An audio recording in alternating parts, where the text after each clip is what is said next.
Okay, so Lucy Shrimpton here, the Sleep Nanny, and I'm here today with Annabel from TuckNSnug, and we are going to answer some questions that you've all been posting as it's Sleep Awareness Week, and we want to help you get some more sleep. So, Annabel, let's have a look at some of these questions and see if we can help some of these sleep-deprived parents.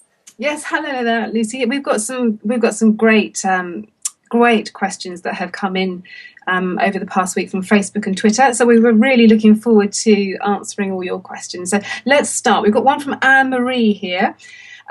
She's come in via Facebook. My 3-year-old keeps getting up at 5 o'clock in the morning. We've tried to stop her nap during the day, but she ends up absolutely sleep deprived. Help, please. That sounds like a bit of a plea. Lucy, have you got any thoughts there? Yeah, so getting up at 5 a.m, I'd call that early rising.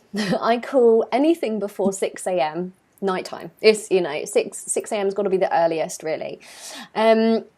Interestingly, Anne-Marie has said that she's tried to stop the nap during the day, and then she ends up really sleep deprived. That's a real common one. It's intuitive to think, oh, okay, well, we'll stop any daytime naps and then this child will be more tired and hopefully sleep beyond 5 a.m. Actually, with sleep, it's such a counterintuitive topic. It works the opposite way. So a better rested child will sleep better at night and more likely not wake at 5 a.m. So the number one reason for early rising is overtiredness. It sounds to me like this little 3-year-old is overtired. Clearly she gets so sleep deprived by bedtime that they have a nightmare with trying to get her to settle. So I would say don't stop the nap. Just have a look at when that nap's taking place and how long it is. Ideally, at this age, do start to drop the nap. So it might be that it gets smaller and smaller.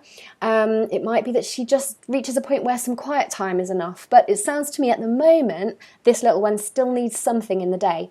I would try just after lunchtime, sort of 12, half 12, probably half 12 at this age. Getting her to, maybe have a look at a story, a little wind down, and then tuck her in like you would at bedtime, and go for it with a nap of some sort. If the nap has already been gone for a while, it can be tricky to reintroduce that, because at 3 they don't want to nap. They might need to nap, but they don't want to nap. So it might take a bit of persuasion. It might be that it doesn't quite happen in bed like you'd like it to. It might be something that happens more on the go, or more, on a sofa or on the floor like they do in nurseries where they all lie down on their little mats. Honestly, at this age, whatever works, but just try and get a little bit of sleep in there in the day, and still keep a stretch of probably about 6 hours from waking up from the nap through to bedtime, so that wakeful window isn't too long, isn't too short, it's about right, and then hopefully bedtime will be better. So that's my biggest tip for you with that problem, is that the likelihood is this child is overtired. It's a vicious cycle because the early rising is causing that overtiredness to get worse and worse and worse. So a bit of sleep in the day should help, and then how you respond at 5 a.m. So make sure that you don't just go, oh, it's 5 a.m, we start the day again. Try and keep her in her bed until 6. Take her back if need be, and let her know that she's not to get out until it's at least 6. And a really good aid for that is a sleep-wake clock. I recommend a really good clock that has a little rabbit or character that's asleep in one half, and then when it's time to get up, it wakes up. And at this age, they love that. It's a little character in their room, and it tells them when it's okay to get up. That can help. Won't be the sole, solution, but it can help when you're trying to explain when it's okay to get up. So hopefully, Anne-Marie, that answers your question and gives you something to go and try. Great answer, Lucy. Actually, I agree with those sleep clocks. I mean, they're absolutely brilliant. My kids have used them, and they absolutely love them. It helps a lot. I love them. Yeah. Got another one here, Lucy. What about something that's come in via Facebook from Cheryl? Can you actually train a baby to sleep through the whole night? I never had any success with this. The question is, I can't leave the baby to cry it out, or she makes too much noise, as I have an 8-year-old that wakes up easily.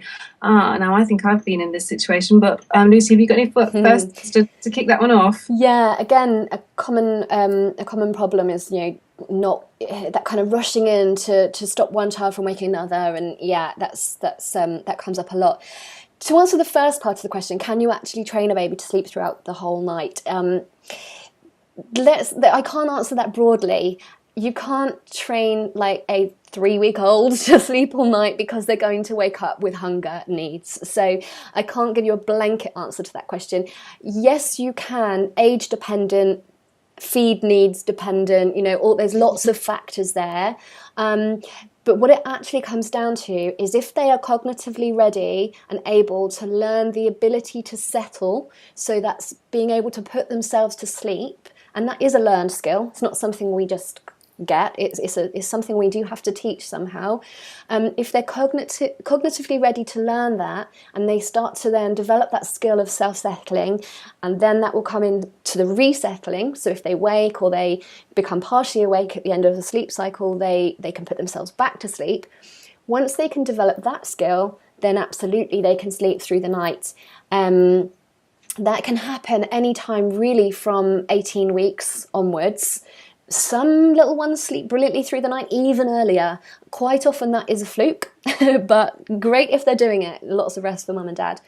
But yeah, I guess the all-round answer to your question is yes, but there are some factors that will make that, a bit dependent. They are all very different. Children are all very different. Okay. And I think there's a second part to that question where she's saying, I can't leave the baby to cry it out or make too much noise, and particularly because of the other child. A lot of parents, even without another child, can't leave the baby to cry it out because they just can't bear the sound of hearing their baby cry and not going to them. So, I'm a big advocate of responding. It's about how you respond.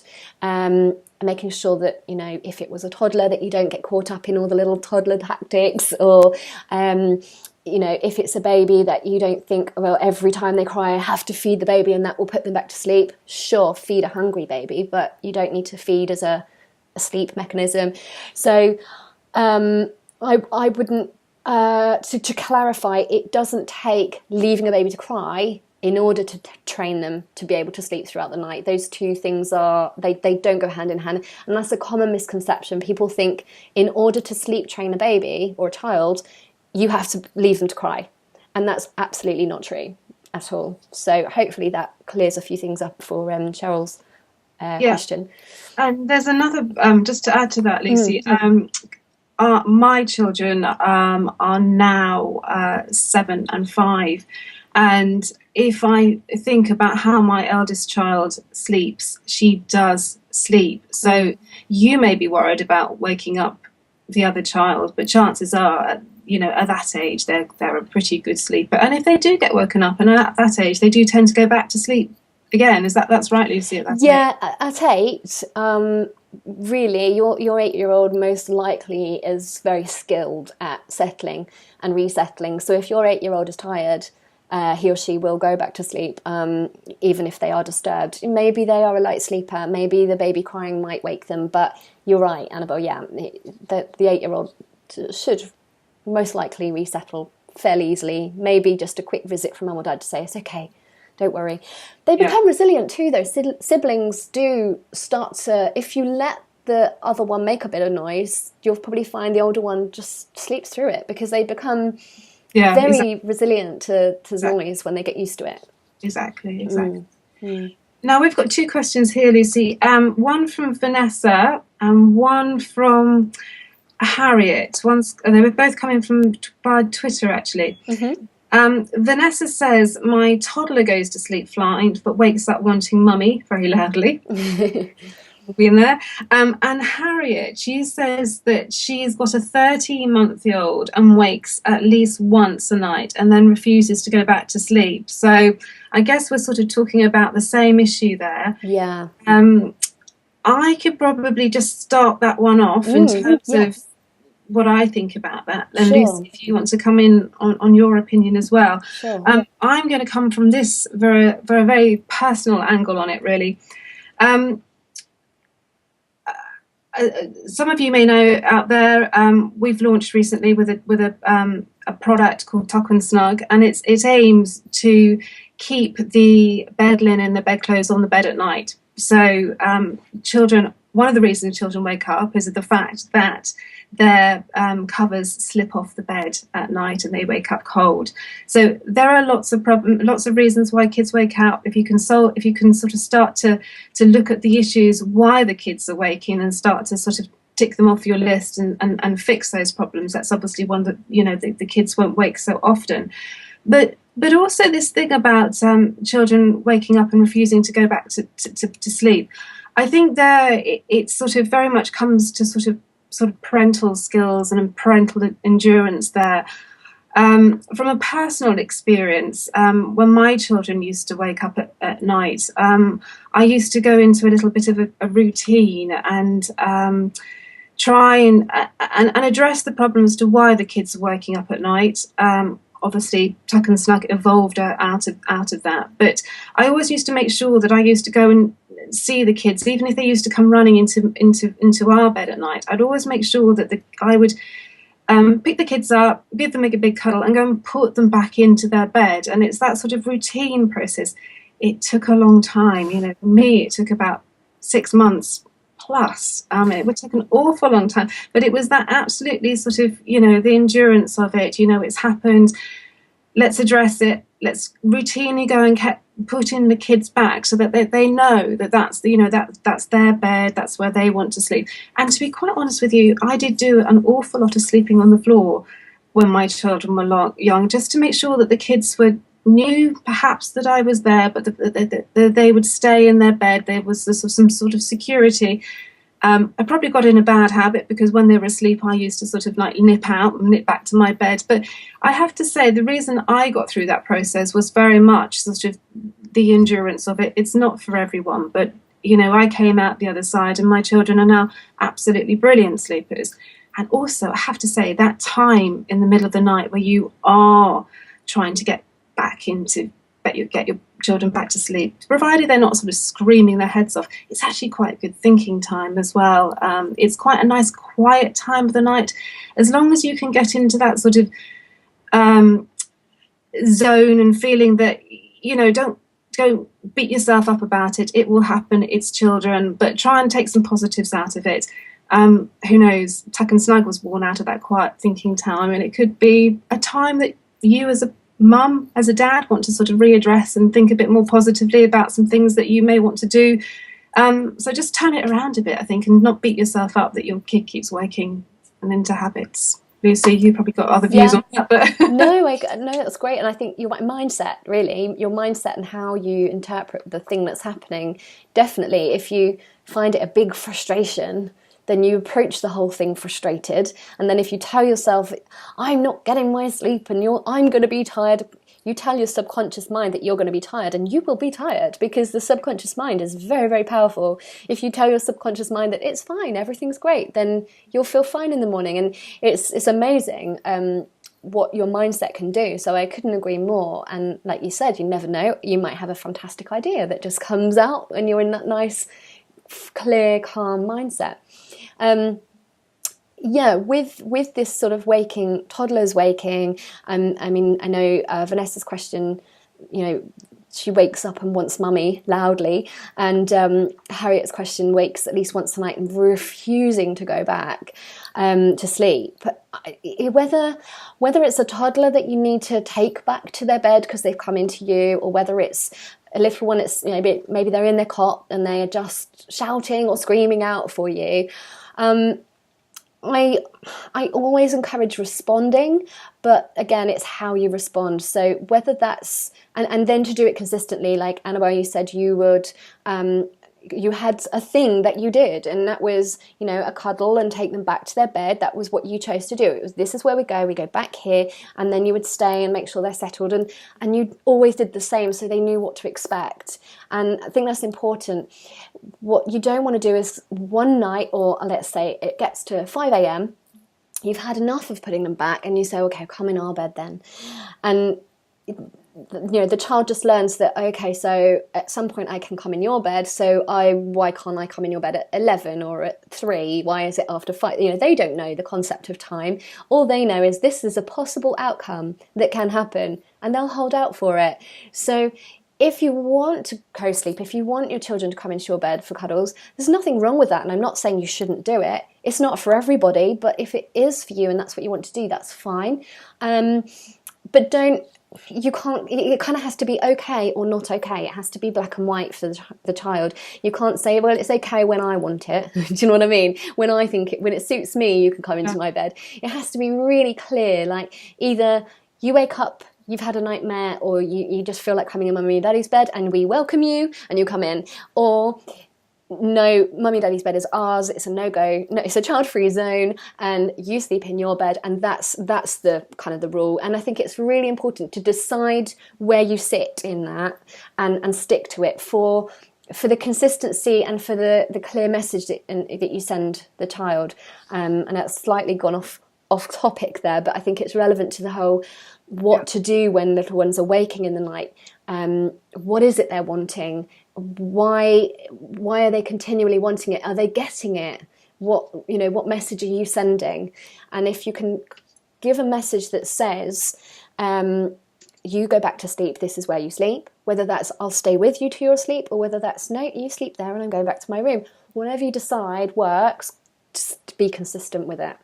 Yeah, I couldn't agree more. I mean, and it does have an end point as well. You might not think about it, but when you're in the thick of it, it's really hard work. But if you as a parent has decided that is the way you want to approach it, as you say, as Lucy says, if you stick with it, you do come through it. Believe me. I mean, my little boy was shocking. He was pretty shocking as a baby in terms of sleeping, and but at the age of 3, I told you it was a long haul, but at the age of 3, he absolutely cracked it. And to be quite honest with you, I'm now in that situation where I have to buy him an alarm clock to wake him up in the morning. I've gone the full circle.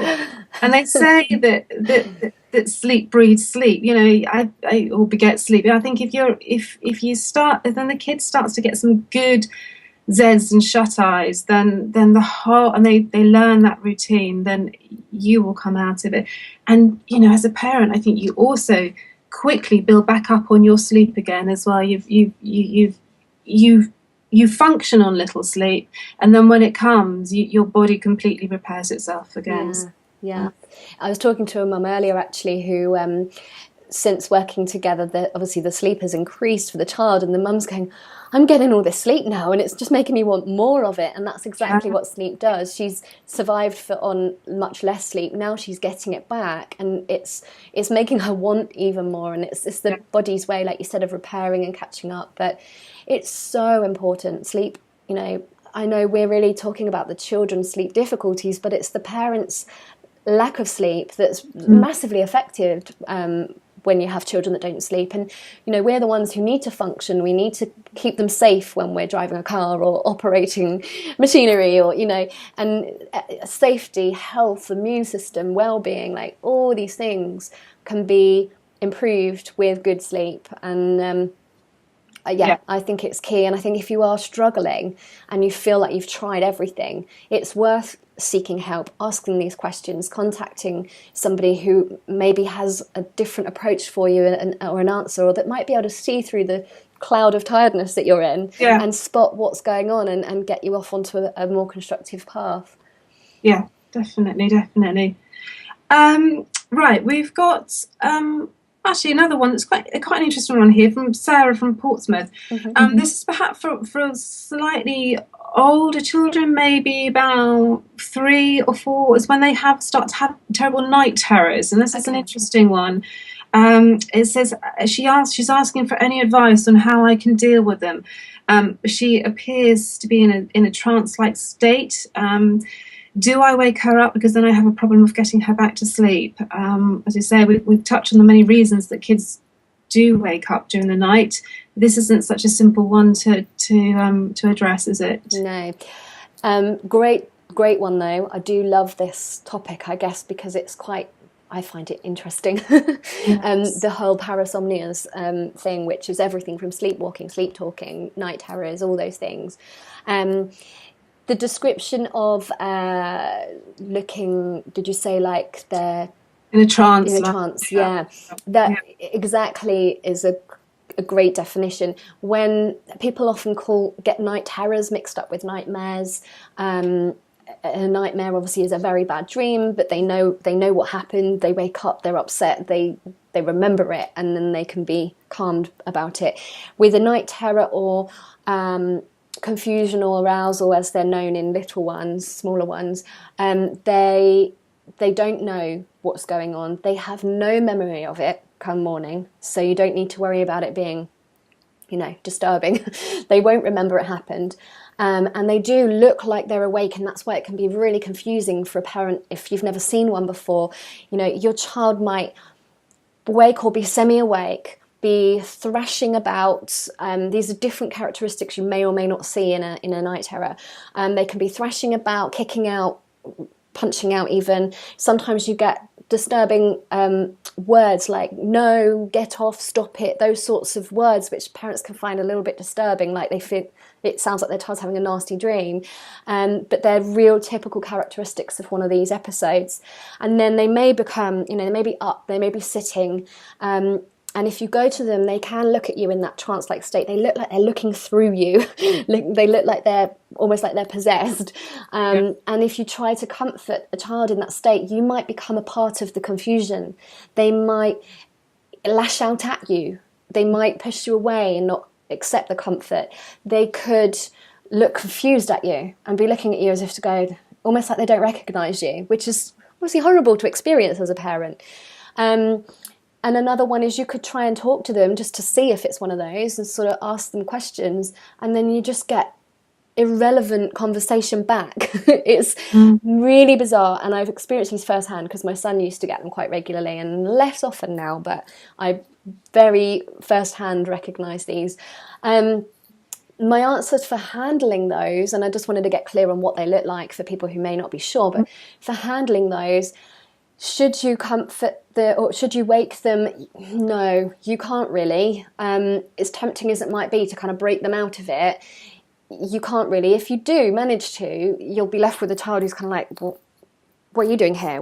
They just won't know what's going on, and they might be more disturbed by that. So it's better to either monitor them if you have the child on a video monitor, or if you can have a little look through the door and just keep an eye and an ear out to make sure that they're safe. They haven't, bumped themselves on something through being, thrashing around or anything.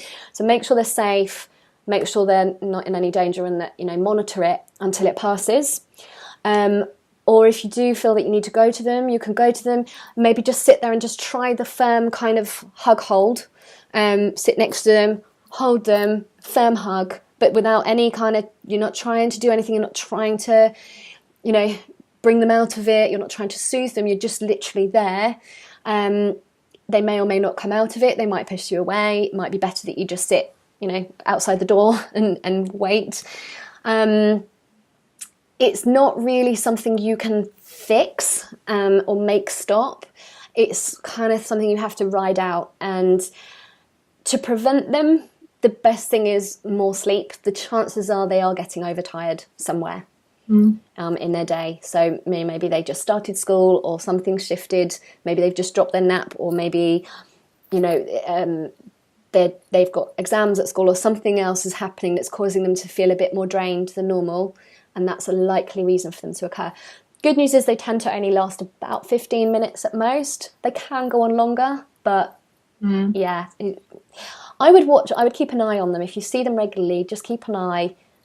Usually the child does just resettle and has no memory of it in the morning.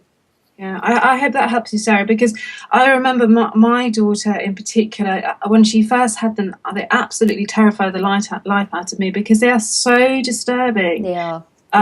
And we talk a lot about baby sleep. Mothers always sort of talk about baby sleep, but to be quite honest with you, I think this sort of toddler sleep area is where it all sort of happens. There's lots of risks here, and to throw sort of the night terrors in is, but not everyone gets them. My boy didn't, my son never got them. My daughter did get them, and interestingly enough, as you said, she's now 7. She's had a few recently as well. So they, as you say, Lucy, they do come back. So Yeah, they are quite common in pre-adolescent children. Actually, they, the term night terror really is relevant to the pre-adolescent age, and generally with the toddlers and preschoolers, it's known more as a confusional arousal because they're disturbing, and you get the thrashing out and sometimes the not very nice kind of phrases that they come out with, but they're not as terrifying as perhaps some of the characteristics that they display at the pre-adolescent stage. So yes, these little obstacles with sleep keep cropping up. Actually, they're not that terrifying, because my daughter's night terror comes from a terror about a piece of string. So there you go. There you go. Look at that. I was just like, what was all that about? And she does remember it's a piece of string, and she's trying to unravel it. So as you say, when you see them, they may look disturbing, but beneath it, there's probably some sort of an explanation. And of course, there could be a really, really bad dream. They could have a real bad nightmare and be really upset, and it's actually a nightmare rather than a night terror or confusion or arousal. So we should change it a little bit. There's a nice one here, which maybe a little bit easier to answer.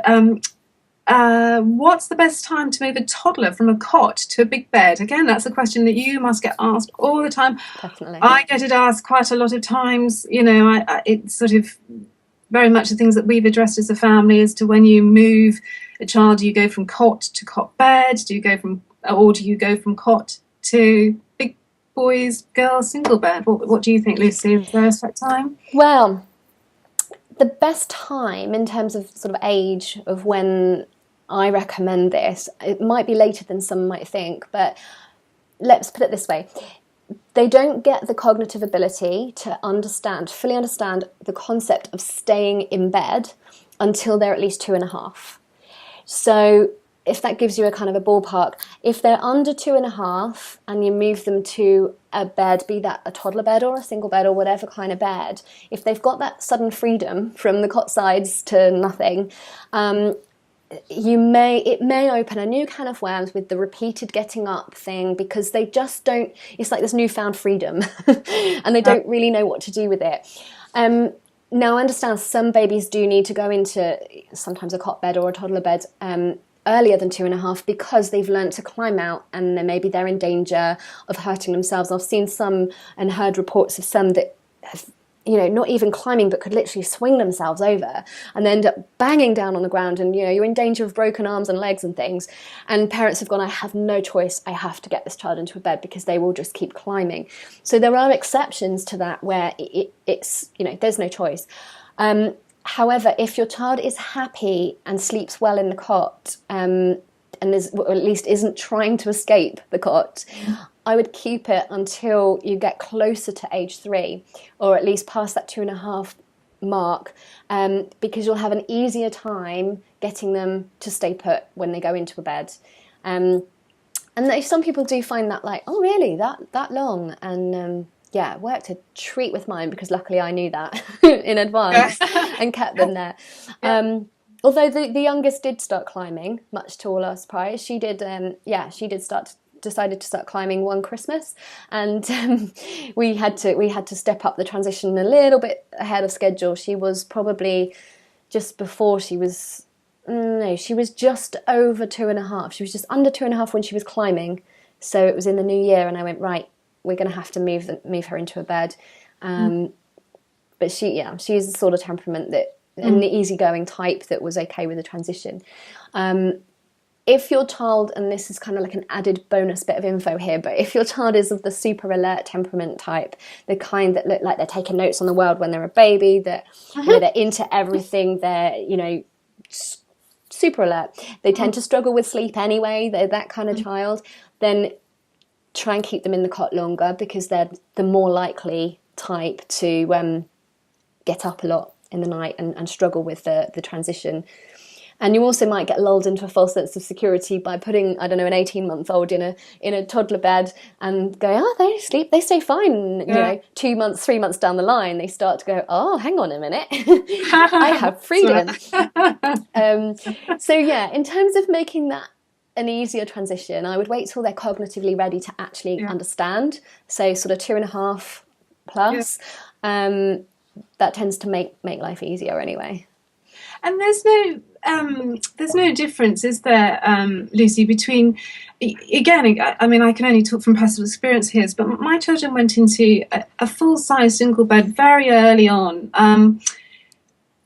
and you know, there's no right or wrongs into that situation, is it? I mean, I know, you know, space saving, some people buy a single bed very early on. I mean, also it comes down to sort of money at the end of the day, isn't it? Sort of whether you do that sort of transition cot bed, a single bed. So presumably there's no sort of difference. It's just how you feel as a parent and how you know, sometimes kids look a little bit swamped, don't they, in huge, great big beds. So that's why people go for the quick cot bed to begin with. But presumably kids can cope with all that. Yeah, I think if some parents ask me, should I put the bed guards up, you know, and as a transitional thing? And I think if you have a child that falls out of bed a lot, then that tells you, yes, maybe you should have some bed guards. But if they don't, they aren't necessary. And I mean, I know you've had reports, and I've even noticed with my own youngest through using TuckNSnug, actually that reduces the amount of falling out, or in my daughter's case, she would just get herself so that she'd be half on the floor and like half on her bed and things. But that's not happening anymore because TuckNSnug's keeping her in. So actually it's sort of, it almost replaces any need for a bed guard. But parents ask me, do I need the bed guards? Do I need to be in a toddler bed first? Or, you know, and you're absolutely right. No, there's no right or wrong. Whatever works for you. I just think if they're particularly tiny and in a big bed where the height from the bed to the floor is quite big, then you might want a bed guard, or to put a spare duvet or something on the floor just to cushion it if they do fall. You usually find if they fall out once or twice, they quickly stop. Yes. And so because kids have very good, that's another point, isn't it? Because kids have very good spatial awareness, because a lot of kids sleep, as I understand, right on the edge of the bed. But they don't fall out because they have that awareness, like we as adults, because we as parents, you're terrified that your kid is going to fall out. But interestingly, you know, as adults, we don't fall out of bed, and likewise kids learn it pretty early on where the bed stops, so they're not fall out. It's more of a perception issue. And it's amazing because you can have a child who's in a cot and will sleep all over the place, you know, right at the sides, top, bottom, everywhere, and you think, if I take them, you know, if I put them in a bed, they're everywhere now, how's that gonna, they're just gonna fall out. You'd be amazed, like you said, how once that sidebar isn't there, they don't. It's a bit like you take away the safety net kind of thing, and you find that they'll be okay. More so if they are past 2.5, but you do get younger ones that cope with it fine as well. So they're clever little things, aren't they? They are. We don't give them enough credit. Actually, here's one from Kate Longworth, and she's coming on Facebook.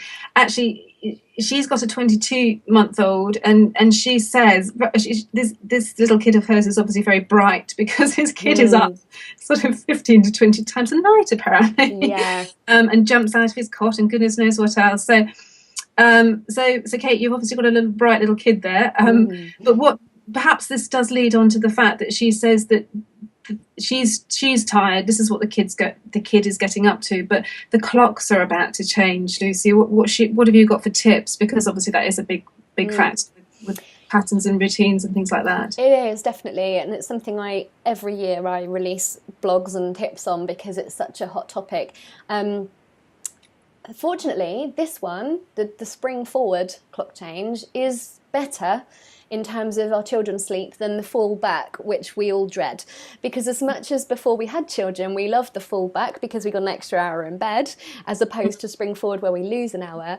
That's us, we lose an hour. But if you have an early riser like Kate has, you know, she's saying about this 5:30 waking and things, spring forward can actually be a bit of an opportunity to shift them into waking. Well, you don't really shift anything. If they're waking at 5:30 every day and suddenly in the night the clock changes, that becomes 6:30 overnight without doing anything.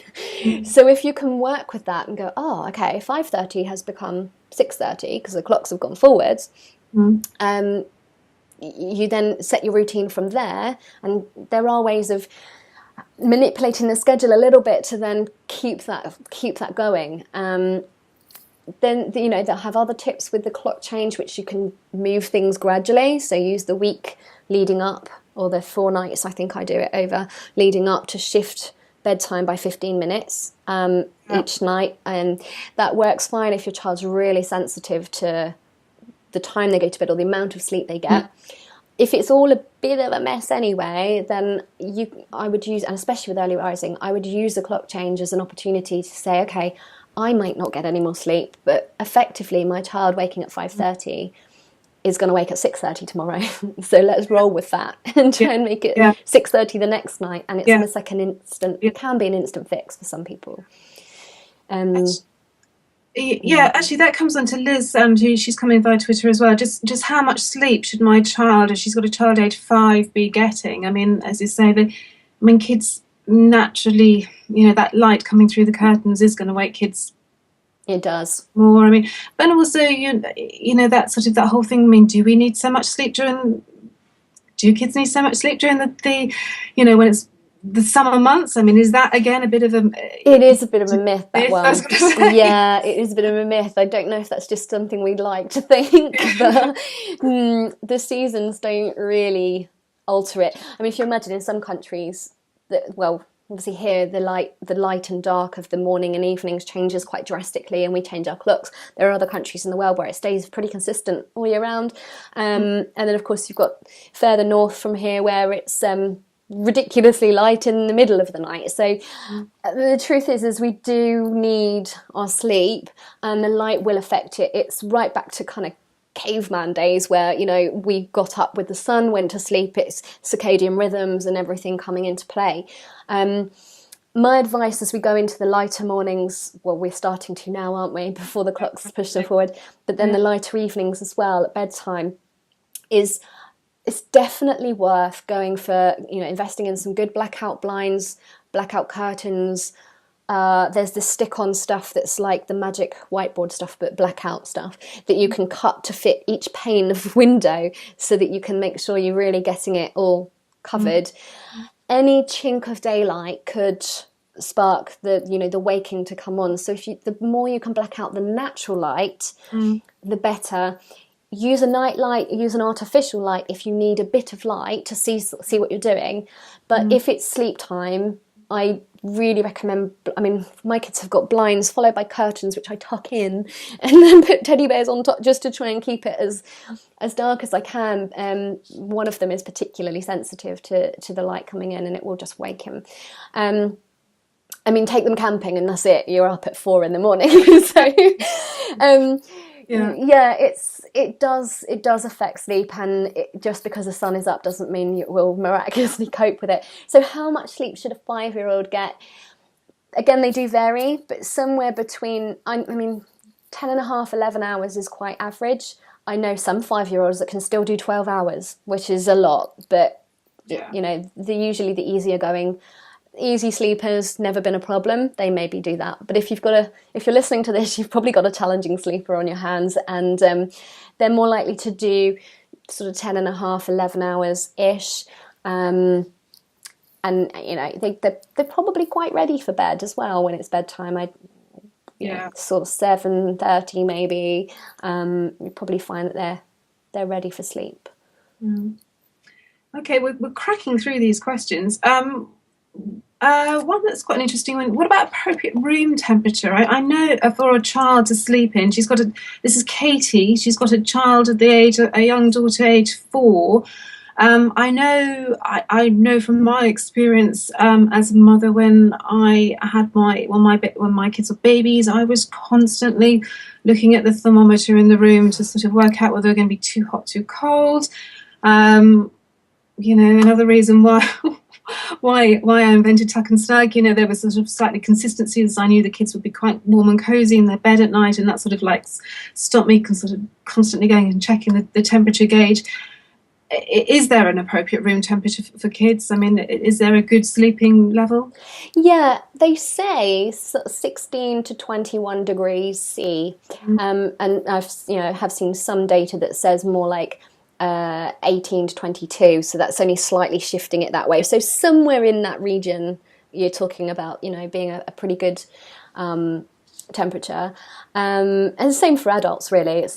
It's only a fraction warmer that they suggest for children than for adults. So if you're in that bracket, it's fine. But sometimes in the summer months, it's impossible to keep the room that temperature. It gets too hot. We're not geared up in this country for heat waves. We don't have air conditioning in our homes as standard, whereas in other countries they do, and it's the other effect. So when it's hot, you know, trying to keep that room cool with tactics like one of mine is close the curtains but open the window so you get the blow through but without the bright sun beaming in, and open the loft hatch to let more heat go up through the roof, and creating blow throughs and all these tactics, you know, fans on. All those things help to keep it cool.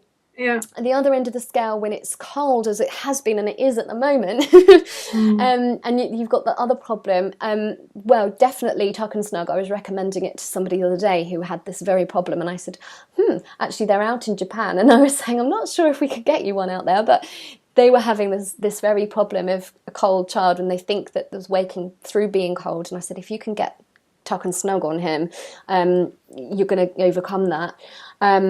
Other things I suggest are things like dress the child, particularly if it's a baby and they're too young for the covers, then dress them as though they're going to have nothing on them. So, you know, even if they have a blanket, assume it's going to get kicked off and assume it's not going to be there all night, and dress them accordingly to that room. So if that means a vest and a baby grow and some socks, or, you know, just layer them up according to the temperature that they're sleeping in if they're too young to keep their covers on, or you know, too young to even have a duvet. If they're old enough to have a duvet but they can't keep it on, that's where TuckNSnug comes into its own. It really does. I've seen it for myself in my own home, but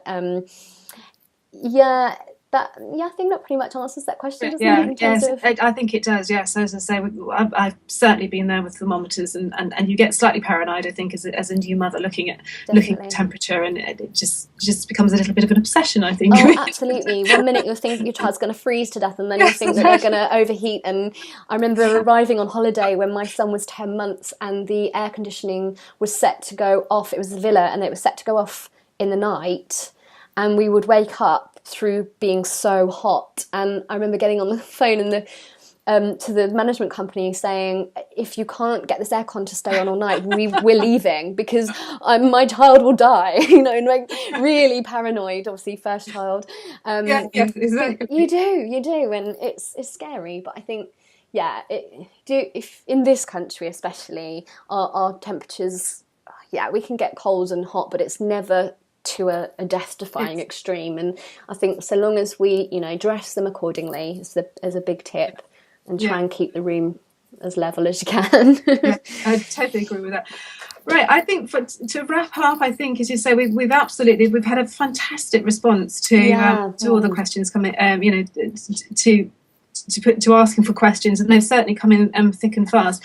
I think that the last one to wrap up on is actually the routine. I think it's the advice on a good bedtime routine that's coming from Fiona from Facebook, and here's one from Catherine Walker on Facebook. Her question is a specific question, but it all wraps up into this sort of bedtime routine, Lucy, that you might want to sort of finally touch on as to how, you know, you can advise. Her question is, hi, here's my question. I'd really love some help with it. For a couple of months now, my son, 3 in May, screams whenever we go to leave him at bedtime. We have the same routine every night, but when it comes to lights out, it's just absolutely terrible. It's the same as he's shattered or not. We've tried leaving him to cry, which is horrible and takes a fair while. And we've tried staying with him, but that can take an hour before he drifts off. So, Lucy, any thoughts on that one? Yeah, so staying with the child or not staying with the child is you know, there's a bit more depth and detail to that, and that can be different for different families, different situations. You know, both approaches can be effective depending on what's going on. But to kind of preempt that and to talk about the bit before that could, you know, that's really key. The routine as you lead up to bedtime. My biggest tips with that are, first of all, to have a wind down period. So you don't go from full action of the day to expecting a child to go to bed. So, depending on their age, it might be that they need to turn the iPad off, or, have the telly off for a bit, maybe read a book or do a puzzle, something that's just a little bit more chilled, and just takes them down a few pegs and gives them a bit of a chill out time. I would do that for, if you can, an hour before bedtime, at least half an hour. Once you go into bedtime routine, you want to go, if it's upstairs or wherever, however your house is laid out, if they bath, fine. If they don't bath, fine. That's one thing that doesn't have to happen every single night. However that goes is fine. After the bath or the wash or whatever they do, when they get dressed for bed, brush their teeth, whatever they do bathroom-wise, you want to then do the same steps in the same order every night. And I would say this is true of at least up to 6-year-olds and probably beyond, but have those same steps so it becomes very rhythmic. They know what's happening next. They can kind of take themselves through the motions. Whether it's a baby, toddler, preschooler or older, I would always take the routine from the bathroom and the getting ready kind of bit to their room or the room they're going to be sleeping in, and finish the routine there. So one thing sometimes parents do is they get this whole nice peaceful process with a bath and maybe a massage and all these lovely things, and then they go back downstairs and sit in front of the telly and have a milk, and it's like, no, you've just wound down and then you're ramping it all back up. Even if it's very chilled, the lights are dimmed, but the TV's on, that alone is going to stimulate them. Just being downstairs is going to stimulate them. So just take the routine through to the bedroom, finish off in there, whether that's with a song or a story or something nice that you do, a little chat or whatever it is that you do, it's fine. But just try and do the same thing every night. They know where they stand. It adds that security and comfort, and all of that just helps them feel prepared for sleep. That alone can really help and make a big difference for some children in their ability to then settle. From there, in terms of technique to help a child settle that doesn't settle too well, like Catherine was describing, that's something that would take me a lot of time to, really give her the right advice for her, because it's different every time. But if she's finding staying with the child whilst they settle to sleep helps, that might be a way to go for her. You will need a process though to kind of wean him off that need to have you there, otherwise you're going to be there for years literally sitting there whilst your child falls to sleep, and anytime he wakes in the night he's going to need you back again. So it's fine in the short term, but have a strategy that works you out of there and gets you kind of weans him off that need. And you can do that gradually and kindly and gently without it being traumatic. So maybe that's something for her to consider. For some people, that's not the right way and that's not possible. And actually the child is too stimulated by you even being there. If you're silent across the room and it's still really stimulating. So some children do need a little bit of space and just need to know you're nearby. So it's quite an individualised thing, that. But the routine and the lead up to bedtime, definitely keep that. Catherine, I would just agree with what Lucy was saying, is that I was probably in your position when my children were young, and you can wean yourself. You take it gradually, and you can wean yourself out of the situation with consistency. So but we've also Lucy, we've also got some more information coming out on that soon, all about the bedtime routine. So there's a lot more stuff coming through from Lucy and from TuckNSnug. So do keep an eye out for that, because that talks about how to get your children into a good bedtime routine, and hopefully, they will get into bed calmly and nicely and sleep through the night, which is what we all want as parents, isn't it? Definitely, yes. We've got some really good info on really setting the scene, haven't we? And really getting people in that nice zone. So nice zone. And it does. We've all been through it, but believe me, you can come out the other side, and you do come out the other side, and then you look back on these experiences and you think you've just got to sort of dig deep and you get through it. But there's different ways, as you say, Lucy, of doing that, and advice that you can give them, which is, great what you've gone through. So brilliant.